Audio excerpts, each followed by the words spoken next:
4 months after dodging an assassin's bullet, God spared my life for a reason. the 45th President of the United States Look what happened. Is this crazy? is about to become its 47th. We must accept the results of this election.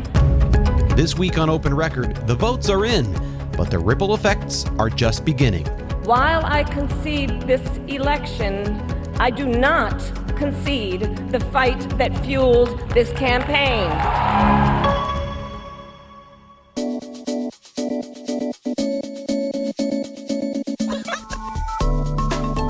From the Fox 6 studios, this is Open Record. I'm Bryan Polcyn, and I'm here with Contact 6's Jenna Sachs. Hello, Jenna. Welcome back. We were just here. A couple nights ago doing the election night thing. Yeah, that's right. Well, I'm glad to have you back. We are also joined over Zoom by Fox 6 political reporter Jason Calvi. Jason, you are not here in studio with us. That was the plan, but you, I think, are in Sun Prairie, right, today? That's right. Dane County, we're expecting, as we're recording this, we're expecting Senator Tammy Baldwin to give her victory speech after the election on Tuesday. So we're waiting for that. By the time you hear this podcast, that speech will be over, but that's why we're here, not with you guys in the podcast studio. All right. We are recording this episode on Thursday, November 7th, and it's important to point that out because some of the things we talk about today may be dated by the time this hits the air on Fox 6 News or on Fox 6 on Sunday night. So, again, we're recording it as of the morning of November 7th, and we're going to talk about the results we know so far. Of course, the race for the White House has been settled. The balance of power in Congress, at least one House of Congress, still too close to call. Will it be a Republican sweep, or can Democrats flip the House of Representatives? Plus, Wisconsin's surprise split ticket, a potential recount, a balance of power fight in Madison, a constitutional amendment, and the fate of local referendums across the state. We will unpack another major American election after the break.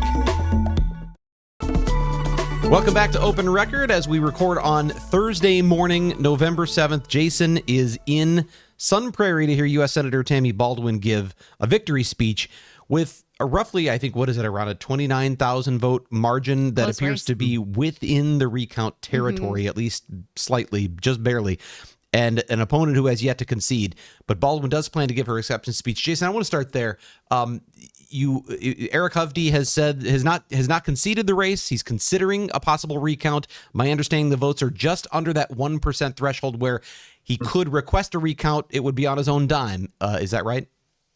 Yeah, so you're exactly right. In Wisconsin, after 2016, the law changed. I'll get to that in a second. But in Wisconsin, the losing candidate, if they're under a point, if they're within a point of the winner, then they can request a recount, but they also have to pay for it. So we saw back in 2020, the former President Donald Trump, he requested a recount of 2 counties. So he had to pay for that back in 2020. Dane County and Milwaukee County asked for the recount there. He was within a point. As you know, now we've got one more election here within a point in Wisconsin, something that is typical for us in recent history to have these elections so razor close. Jason, it's interesting how this happens sometimes in Wisconsin, where the Democrat at the top of the ticket doesn't always do as well as the Senate or his candidate. Baldwin outperformed Kamala Harris. Can you talk about how that happens here? Why can that happen? Well, it's just recent history as well. 2022, we had the state reelected a Republican senator, Ron Johnson, and a Democratic governor, Tony Evers. So it's something that happens here in Wisconsin where people do split their ticket. We had Christina Van Zels last night. She interviewed and went out trying to find these split ticket voters. There's a couple of things that are at play here in the Senate race that potentially could explain what was going on. There were tens of thousands of fewer people who didn't vote in the Senate race who voted in the presidential race, which was surprising. So people went in, they voted for president, but then they sat out the rest of the races. They didn't vote for United States Senate. They just go in and fill one circle out. That just fill the circle, right, and I'm on my way. You had definitely people that sat out the Senate race. So that's one thing that happened there. Another thing that took place was we had these third-party candidates. Now, Republicans are pointing on the Senate race. Republicans are pointing that out and saying that people were deceived to think that these were going to be Republican-leaning folks. One of the guys' party name was America First, which is a very President Trump way of phrasing conservative values, America first. So Republicans are pointing to those third-party candidates, which got more, probably double or even triple, I'd have to do the math here, the amount separating Baldwin from Hovde in that Senate race. So that's one factor. The people that sat out the race is another factor. And then you also saw that Senator Baldwin overperformed Vice President Kamala Harris in a place like Milwaukee. And so all of those things are at play to say why we have in Wisconsin picked a Republican for president and a Democrat for Senate.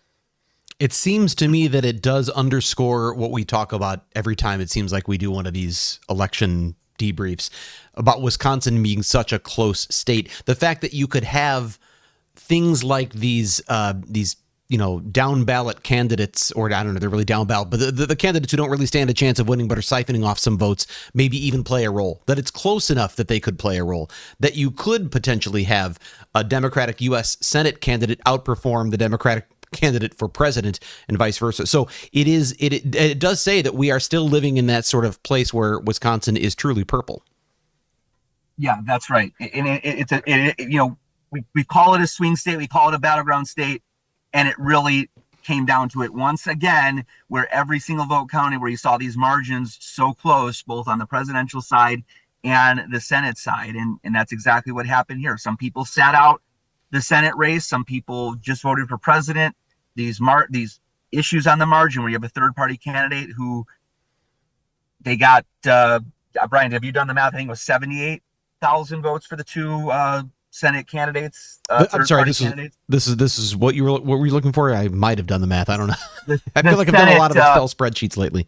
Yeah, I've got a bunch of notes in front of me, and we were just driving to Madison, and I'm in the car right now, which is why I'm a little unorganized here. But yeah, there was a lot of these votes for the third-party candidates on the Senate side, which again could have, been within, which definitely was more than the margin that separated Baldwin from Hovde. Interesting. Jason, let's just take a step back for a minute. This was a case where in the last two presidential elections, it was a very tight race in Wisconsin within 20,000 votes. And this year, obviously, a much different picture. Donald Trump wins fairly handily in Wisconsin. And I think maybe most surprisingly to a lot of observers, he, at the current point, I know all of the votes are not in, they're not all officially tallied, but he appears to have won the national popular vote. That seems to be a big surprise and may explain why it looks like he is sweeping across all of these battleground states, including Wisconsin. What are you hearing? What are you seeing from people who are watching this as to how this happened? What happened? It doesn't seem like anyone was really expecting President Trump to win, former President Trump, now soon to be again President Trump, to win the national popular vote. Yeah, I mean, it was interesting. Just zooming in on battleground Wisconsin, when you look at what happened here, the former president gained 87,000 more votes in Tuesday's election than he did back in 2020. In doing so, his vote totals here in battleground Wisconsin set the state record for total votes cast for a presidential nominee in a Wisconsin election.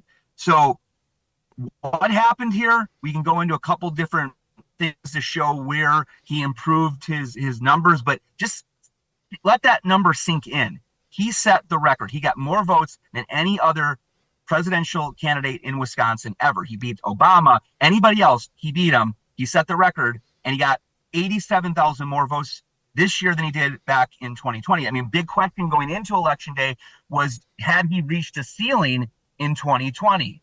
You saw what he got in 2016. Had he reached that ceiling in 2020 and was going to go no higher? That was a big question mark. Turns out, yeah, he went way above that ceiling and set the state record in doing. I'm interested. One of the things that we're seeing is, I was going to say one thing. You mentioned we could break down the state a little bit and hear how he performed in certain counties, because we talked a lot going into this election about the wow counties around Milwaukee and the bow counties up by Green Bay. How did those numbers end up breaking down? Did we see anything interesting there? Yeah, I mean, we definitely did see very much a lot of interest in the wow counties. So, for example, Waukesha County, his percentage of the county actually went down 0.4 of a point. So he didn't win it as large of a percentage as he had in 2020, and that number from 2020 was actually lower than what he got in 2016 in Waukesha County. But he really boosted his vote totals across the state. He actually won a lot more votes in rural areas than he had in the past. And there was always a ceiling, not a ceiling, but there was always a room for growth in the rural areas of Wisconsin. So when you looked at what he got in sort of those out of the state, outstate areas, you can look at those numbers from 2020 and 2016 and say, okay, he did well in the rural areas of Wisconsin. But when you compare those areas to other rural areas in other states, there was a lot of room for growth for the Trump campaign, and they nailed it. They nailed it in 2024. They really won a lot more in the small towns, the rural areas, and that was an area for growth for them, and they did it. Another thing that happened here was the door knocks. You know, we had not door knocks, but what we had here was a push for early voting. On the Republican side, you heard talk radio every day drumming up support for their listeners to go out and vote early. And we also had the Republican Party and the Trump campaign urging people to vote early. And when I was looking at the early vote numbers, and we saw really a spike in early voting across the state this year, early in-person voting, I should say. And I know Brian's crunched the numbers, he can share that in a second. But we saw a spike in early in-person voting. And when I asked the Trump campaign National Press Secretary Carolyn Levitt on Monday, I said, well, you know, you got a lot of these areas voting early, but aren't those people that are just going to vote normally on election day anyway? Meaning it's not really any new voters coming into the equation. That's what I asked on Monday. Well, it turned out, she said, in their internal data, their internal numbers were suggesting that 1/4 of the early voters were what they call low propensity voters. Those are people that don't normally vote. They may not have voted in previous elections. They're called low propensity voters. So if the Trump campaign's numbers on Monday before election day were suggesting that 1/4 of early voters were low propensity voters, that's a really good sign that they were actually able to encourage these people to vote. And now that we have those numbers from Wisconsin, we see 87,000 new people voted for Trump that didn't vote for him in 2020. That's potentially what's at play here. The small towns are potentially at play. Yeah, he lost a small 0.4% of Waukesha County, but he grew in other parts of the state. Jason, when you talk about in-person voting in particular and the difference it made, we know that in past elections, Republicans had not embraced that as a way to go about winning an election. Republicans were pushing back against things like drop boxes and early voting hours and things like that, which they felt might be more accessible in areas that would not be favorable to them, would be areas like the city of Milwaukee that would lean heavily Democratic. This time around, they said, we're going to push it, and they pushed it hard. And if we look at the numbers, 955,000 people are, according to the Wisconsin Elections Commission, voted early in person. A total of 1.54 million turned in either mail-in ballots or voted early in person. 2/3 of the early, roughly, I'm doing the math in my head, but roughly 2/3 of the absentee vote was in-person voting. And I wonder how much of that is happening in those rural counties that never did this before, that never embraced this before, that now had, whether it was talk radio or it was seeing ads for Donald Trump saying, you know, I saw an ad during something I was watching on Hulu, I think it was, that said, if you vote early, we'll send a postcard to Mar-a-Lago letting Donald Trump know you support him. That's something that didn't happen in 2016 or 2020, right? Right. And actually, I mean, when we talk about 2020, that was a pandemic year. So you got to keep that in mind when you're looking at the numbers there. But that year, there was definitely skepticism on the Republican side for early voting. There was a worry about absentee ballots from Republicans in 2020. And so people got the message. When you looked at the polls back in 2020, it suggested that the people that were voting absentee tended strongly to be Democrats. And this time around, we're seeing that big push in 2024. And it actually was something that the Wisconsin GOP chairman, Brian Schimming, really pushed for on the national level. So he really was one of the leaders, the local level, the state level, saying, hey, listen, Republicans have got to start trying to get on board with early voting. And so then the Republican Party saw what Brian Schimming was saying, and they actually got on board. And so when they launched what they called a bank your vote, they were urging people to quote unquote bank their vote by voting early. That was something that they launched, and they came to Wisconsin as part of that launch, showing how important this battleground state is. And it looks like looking at those internal numbers from the Trump campaign that Levitt shared with me, 1/4 of those early voters in their data were people that typically weren't voting, new voters potentially. So those were some of the things that were playing out here in 2024. Jason, I want to talk about the balance of power in Congress. We're going to take a break and do that in a minute. But just before that, I do want to point one thing out. When we had Mordecai Lee, Professor Emeritus from UWM, here in the studio on election night, he predicted, and he probably won't be glad that I'm saying this because it didn't turn out, but he predicted that Ozaukee County was going to flip blue. It has been trending that direction. He said, I think that's going to happen. And I don't think that was a crazy prediction at that time. I nodded along as he said it. I thought that's a possibility. We've seen what's happened in Cedarburg. It didn't. While Waukesha County, Donald Trump slipped a few points from a portion of a percentage from 2020, he gained ground back in Ozaukee County. And when it comes to what is happening in the WOW counties, we've seen it getting less and less red, maybe more of a lighter shade of red. And maybe here, at least in Ozaukee County, it got a little redder again. Yeah, and I mean, one of the things that we looked at was Cedarburg, right? That was the city that flipped in 2020. It was a Republican stronghold. It had voted Republican. And then here 2020 comes around and President Joe Biden won the city of Cedarburg in Ozaukee County by 19 votes. We went back to Cedarburg last night, looked at the results. Stephanie Quirk was there last night, and the Democrats increased their score in Cedarburg up to several hundred. What was 19 more than I forgot what the number was, but they definitely improved their number in Cedarburg, and that Republican city now moving to the blue, moving to the Democrats. One other place that we have to look at is in that Waukesha County. One of their villages actually flipped. It was a Republican village, the village of Elm Grove. That flipped. They voted for Vice President Harris this week. But then when you look again around the entire state, when you look at a place like Racine and Kenosha counties, growing Republican support there. So, for example, Kenosha County had voted for the Democratic presidential nominee year after year. The last time they voted for a Republican before Trump was Richard Nixon. Then it voted Democrat year after year after year after year after year. Then 2016 comes around. President Trump flips Kenosha County. He flipped it by a small margin. Then he grew his margin in 2020. And now he grew his margin even more in Kenosha County in 2024. He won 52.5% of Kenosha County. So an increase from what he had the previous two times. Same thing in Racine. He increased his lead there in Racine County, winning again 52.5% of Racine County. So again, across the state, we're seeing an increase of votes for the Republican ticket and former President Donald Trump. All right. We do want to talk about, because the White House is just a piece of this. The balance of power in Congress is huge, and that is still in question. And we're going to take a break and talk about that when we come right back. And we are back on Open Record. Donald Trump will return to the White House as the 47th president, and Republicans do appear to have taken back control or retained control of, taken back control of the Senate. They did flip it. The question is who's going to have control of the House of Representatives.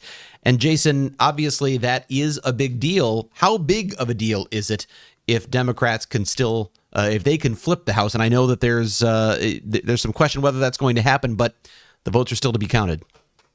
Yeah, the votes are to be counted right now. Right now, it's likely Republicans have the lead right now as these votes are coming in right now. Again, we're recording Thursday morning, so things can change by the time you're listening to this on Fox 6 on Sunday night or on the podcast. But it looks like right now, with those results still being tabulated in some states, in some races too close to call across the country, that Republicans do have the advantage to take the House. And that would give them the trifecta. Right. That's the White House, Senate, and U.S. House. That's looking likely here for Republicans. So what does that mean for Donald Trump's administration and his agenda? We know without a doubt that Republicans have retaken the Senate. So when we start the new term in 2025, with taking the oath of office, becoming the 47th president, that's going to instantly allow the United States Senate to start confirming his cabinet. That is the crucial thing that happens at the beginning of a new administration is the cabinet. Think about all of those cabinet secretaries. There's deputy cabinet secretaries. There's all of these departments: Department of Education, Department of Labor, Department of Justice, the Attorney General, the Secretary of State. I mean, think about all of those key roles. The president will make his appointments, his nominations. The Senate will have hearings and then confirm those people. Can you imagine if it was former President Donald Trump, let's say the 47th president, President Donald Trump, and a Democratic Senate, what would happen with all of those appointments? There could be gridlock. There could be the potential to not confirm those folks. And now it'll be a lot easier sailing for the new president to have his cabinet in place early and quickly with his Republican colleagues on board in the Senate. So that's one thing to keep in mind. Yeah, as we record on Thursday morning, the current count, according to FOXNews.com, is 205 Republican seats in the House to 190 for Democrats. They need 218 to take control of the full 435-seat House of Representatives. A lot of races that are still out there, but in terms of where they are leaning, enough are leaning Republican right now that it looks like Republicans will take the House. But Democrats are certainly holding out hope. I think they're pinning their hopes on a number of races in California. But they've really got to flip some seats if Democrats are going to take over the House of Representatives. Is that right? Right. And it's definitely possible. I mean, I don't want to make it seem like the trifecta is guaranteed here, but it just where the numbers are right now, Republicans have a good advantage right now. But again, stay tuned. Hopefully we can get an update on our Twitter or Facebook, et cetera, by the time you're listening to this on Sunday or on the podcast. But still a lot of counting to be done. When we look at what happened in Wisconsin, there were several very competitive House races, including the 3rd Congressional District. And this is one that there was a ton of money invested in it. And it's an area of the state that had typically voted for Democrats. And former President Donald Trump flipped that congressional district in 2016. He grew his lead in 2020, and here he is again winning it in 2024. Well, U.S. Representative Ron Kind had that seat since the 90s, held it, won it in 2000, won it again, in 2020. And he continued winning the seat even after the region had flipped on the presidential side. So you had a Democrat representing that district in the House, even though for the presidential race in that area, they were voting for a Republican under Donald Trump. And then all of a sudden, Ron Kind, his margins kept shrinking as that area became more and more Republican. And then he ended up retiring. He didn't run for re-election in 2022. It flipped to Derek Van Orden. And then that was 2022. Now we're in 2024, 2 years later. There was a lot of money invested in that. Rebecca Cook, the Democrat, was seen as a person that potentially could bring it back to the Democrats. They did not win that seat. That race was called Wednesday for Derek Van Orden, the incumbent Republican. It continues to stay with Republicans. That was one of those places that Democrats needed to pick up. They didn't get that pickup there.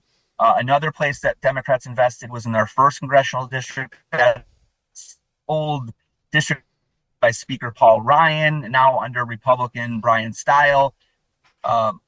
And we saw a lot of investment there from Democrats, but they were not able to pick that off. That seat, the 1st congressional, stays in Republican hands under Brian Stile. So we've got a Republican headed to the White House. We could have a Republican-controlled Senate, House, not to mention we have a conservative-leaning Supreme Court. When was the last time one party controlled all 3 of those things, the White House, the Senate, and the House? Yeah, we've had it recently. So we had the Democrats had the trifecta in 2021 to 2023. So just recently, when Republicans flipped the House in the 2022 election, again, the Derek Van Orden seat that I just mentioned, the 3rd Congressional Wisconsin, part of that Republican takeover in 2022 of winning back the House for Republicans. So Democrats had it recently under President Joe Biden. And then when we go back to President Trump's first term, Republicans had that trifecta of the White House, the Senate, the United States Congress or the United States House, that was 2017 and 2018. And in the midterms, they lost, and then we had a Speaker Pelosi. So these are the things that are at play. When you have all three, there's one thing you can do, and it's budget reconciliation process, where you can use the budget process, what they call reconciliation, to pass things like, for example, what the Republicans did back under Speaker Paul Ryan and President Donald Trump in 2017, 2018. They were able to pass tax cuts. And actually, what's interesting enough is some of those tax cuts run out in 2025. Republicans are back in starting in 2025. So we'll see what they do. The reason why this is crucial of using this, it's a procedural move called reconciliation, is that it only takes that simple majority to pass the legislation. Normally in the Senate, there's the filibuster. So you're going to have 60 votes to break the filibuster. So for example, if there was ever a bill on abortion, if there was ever a bill on guns or immigration, guess what it's going to take to break the Senate filibuster? It's going to take 60 senators to say, let's move forward. So Democrats will still have the ability to block something like that because they could filibuster in the Senate. Yeah, and so pretty much, when I would be in Congress and talk to people, we would, you would hear from both sides, whoever was in power. Well, we can't move these pieces of legislation because it's not going to pass. You need to have that 60 votes in the Senate to break the filibuster. And again, when we're talking about the most controversial issues that we've debated over the last year, immigration, abortion, IVF, any of those bills, to break that filibuster in the Senate are going to need 60 votes. But there's one thing that can be done by the majority party, and that's it's a rare process. They can't use it every day, but they can use it this one time. And it's that reconciliation process, budget reconciliation. They can use it to pass something. Simple majority. It has to have a budgetary impact. So that's why Republicans were able to do it, to do the tax cuts bill. They did it without needing to have the Democrats on board. They could pass it with 51, with just that simple majority to get it passed and that's what they did with the tax. Jason, I just want to point one thing out as you were literally buckling up as you're talking to us, because you guys are probably heading to your next location. But I also thought it was metaphorical, buckle ready up for what's about to come, because there are big changes. We're talking about the balance of power in Congress, but the state of Wisconsin has had some changes as well. Redistricting changed what the odds are that Democrats could take some seats back in the state assembly and the the state Senate. Republicans have had pretty significant majorities in both of those. In fact, a super majority in the state Senate. What did the Democrats do? Were they able to take those new district lines and get some gains back? Yes. Yeah. So these new district maps were a long story. I guess since we're a podcast, I'll just explain it really, really quickly here. What happened was you had the Wisconsin Supreme Court flip. It was under conservative control, and then it flipped to the it flipped to the progressive or liberal side, and then there was instantly a lawsuit filed challenging Wisconsin's legislative maps. This was a goal for many, many years, even a decade, for Democrats, because Republicans had controlled the maps. And what ended up happening was they filed that lawsuit. The Wisconsin Supreme Court ruled that indeed the Republican-drawn legislative maps were pretty much struck down. So the Supreme Court of Wisconsin struck down those Republican-drawn legislative maps. And then what happened from there was the Wisconsin legislature, Republican-controlled, saw what was going to be happening, and they lost their suit. And so instead of having the Wisconsin Supreme Court be in charge of drawing those maps, they went back and looked at what Governor Evers had proposed in the redistricting cycle. Remember, every time there's a census, every 10 years, then to properly apportion all of those legislative seats by the population, the districts need to be redrawn. That happens every 10 years. When that happened, Republicans were in charge. They drew the maps, they passed them, and trying to get out of the sun here, but it's really not a very good spot. So anyway, that happened. Republicans saw what was happening. They didn't want to have the Supreme Court draw the maps after the Supreme Court ruled the Republican drawn maps were struck down. And so what happened was they went back, they pulled Governor Evers' proposed maps after redistricting, and they passed his maps. Governor Evers signed his own maps that took away some of the Republican, some of what the maps favoring of Republicans, that allowed Democrats the opportunity to pick up many seats. And that's what happened here. There was a question about whether or not Republicans would potentially lose the majority in the assembly this time around. They didn't. They still have a majority in the Wisconsin assembly. They did lose seats in both the assembly and the Senate. Democrats are optimistic of their chances 2 years from now, when there'll be more Senate seats on the line in the Wisconsin State Senate, to be able to pick up and potentially flip the Senate they had hoped to flip. And it was a very, when you talk to the people that do the number crunching, it seemed like a very rare. It seemed like it was not likely that Democrats were going to flip the assembly this go around, but that was the hope of Democrats. Republicans continue. They maintain control of the legislature. They maintain control of the assembly and the Senate, but with much smaller margins of lead in both chambers.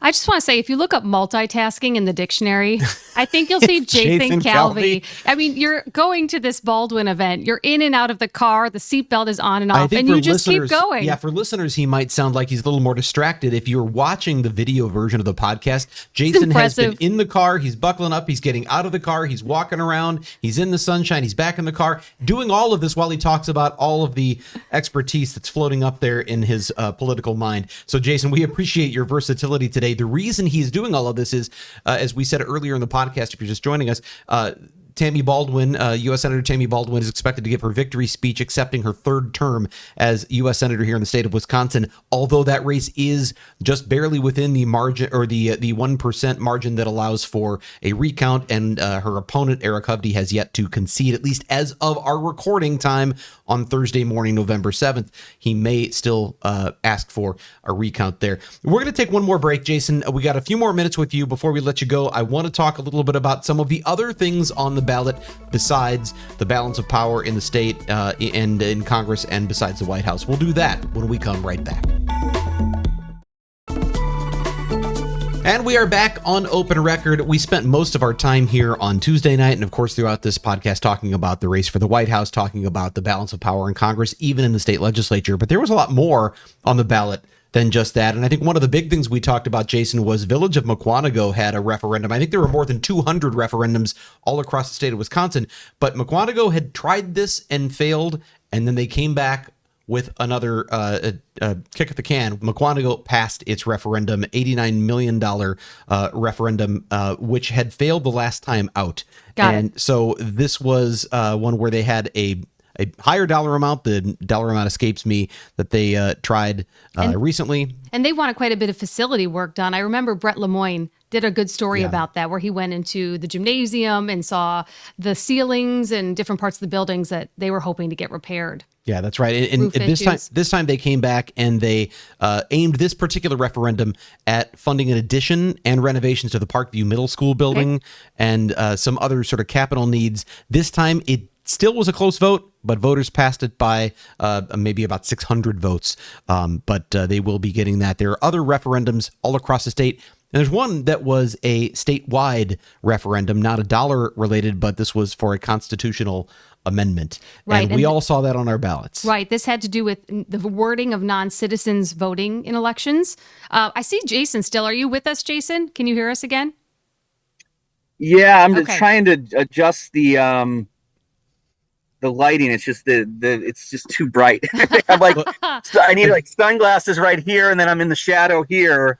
And so for any of us who work in TV, you want to have a nice, crisp looking shot, but it's just terrible. It's okay. Well, our audio listeners say we don't care, Jason.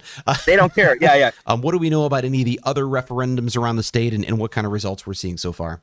Yeah, I mean, I think the biggest one that was on everybody's ballot was that constitutional amendment, and it passed very strongly in Wisconsin.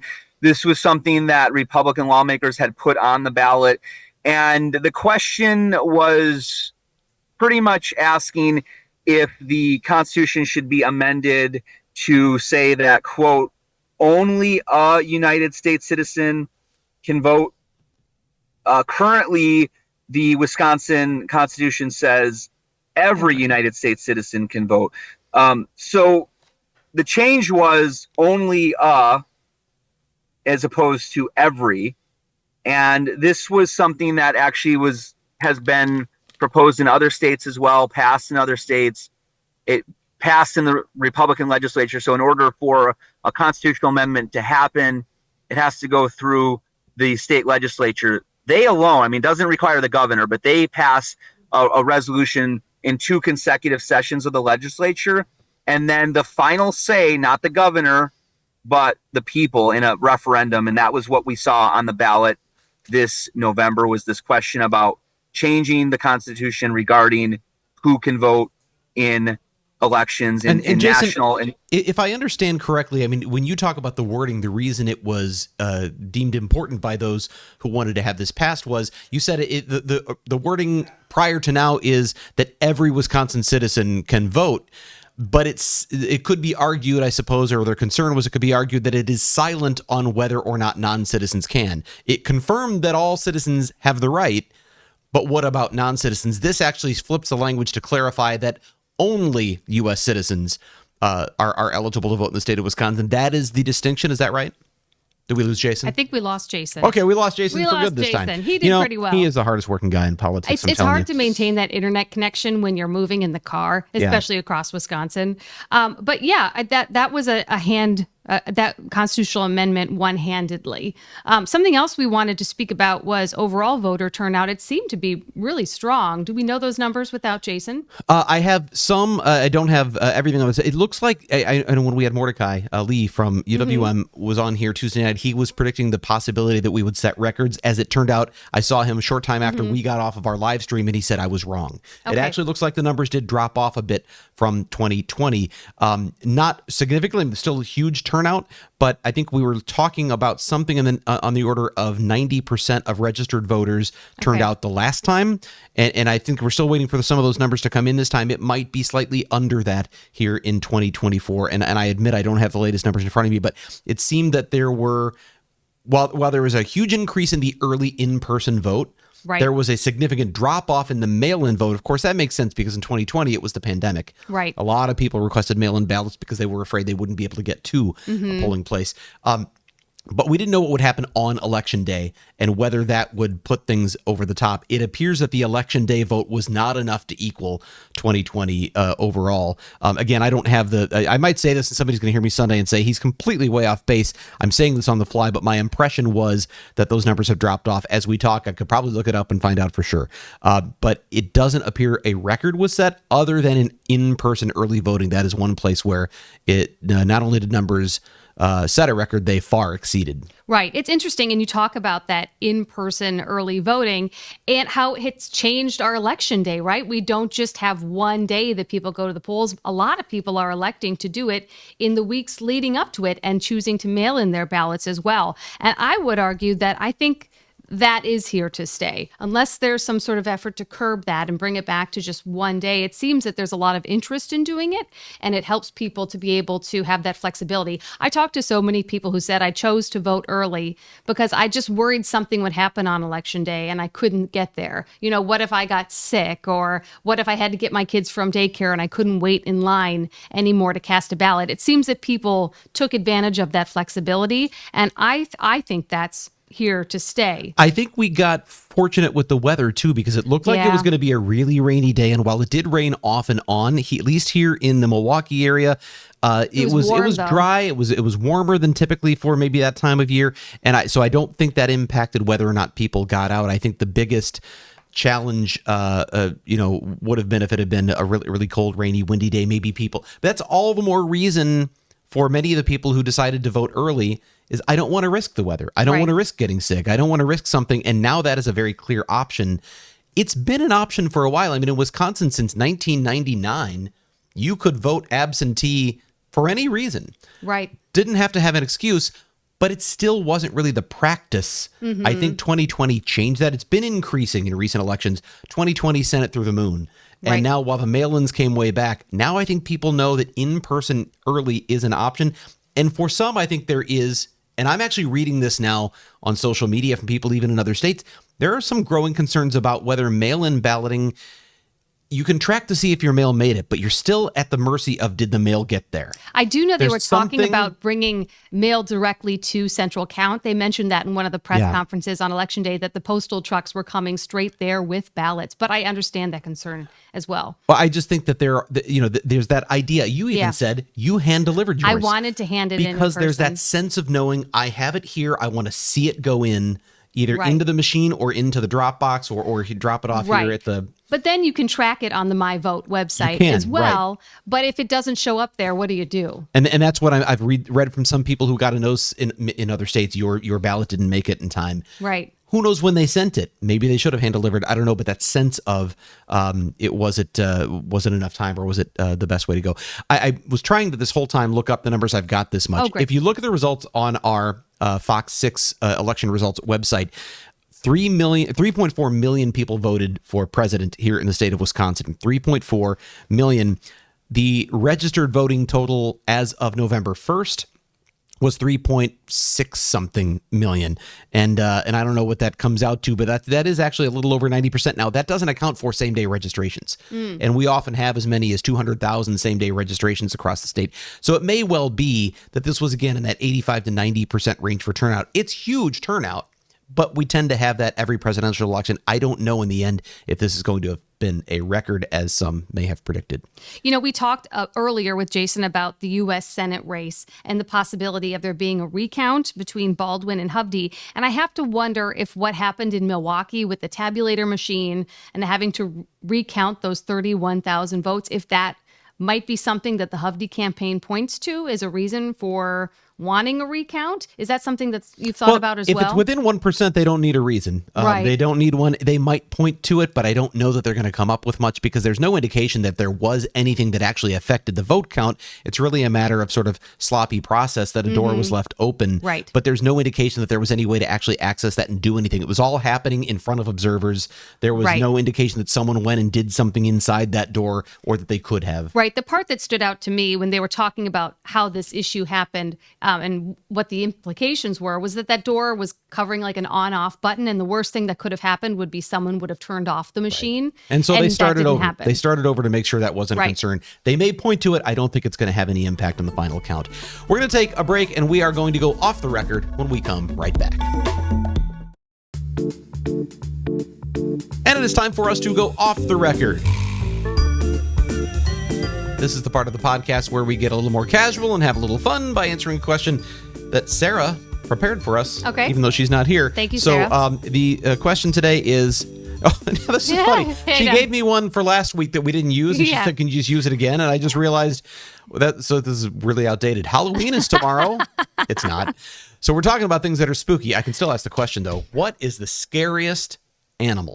All right, so I don't have an animal that comes to mind, but I killed a hornet in my house like 2 weeks ago. No one else was there. I couldn't pawn it off on my husband. It was so scary. And I'm so proud. I took like one of my kids' Pokemon dictionaries, these thick books, and I got it. But I was really unhappy doing it, because a hornet to me is, you don't know where they're going. They're fast. They're invisible. Yes. And they can cause a lot of pain. So that's what immediately comes to mind. That's actually a really good answer. The funny thing is we both go to something that isn't an animal, because then I think of spiders. Even though they're not really harmful, they're probably harmless to people. Oh, they're good for you. They're good. They take care. There's something about spiders crawling around. I was sitting at my desk at home, and it's in the basement earlier this year. Right. And as I sat there, a spider from the ceiling dropped right in front of my face. Oh. And that to me, I mean, it's like Little Miss Muffet liked the spider. I did not But the thing appreciate is, that. if you ever look at one under like a microscope, or you get a big picture of what they look like close up, they are terrifying looking. I just go back to Honey, I Shrunk the Kids. All those giant insects walking about. Like if you look at what a spider really looks like, it is pretty terrifying looking. Beyond that, probably a grizzly bear. But I've True. never had to face one. Okay, we are going to take one final break and wrap up this episode, and we come right back. That is all the time we have for this week on Open Record. Bryan Polcyn here with Jenna Sachs. Thank you, Jenna. Of course. If you have a topic you would like us to discuss on Open Record or an issue you think we should investigate for Fox 6 News, send us an email to fox6investigators@fox.com. As always, thank you to the people who make this podcast possible, including our executive producer, Sarah Smith, our editor, Dave Machuda, and he's manning the video switcher today, but also our chief photographer, Cale Zimney. With that, I'm Bryan Polcyn. We'll be back next week.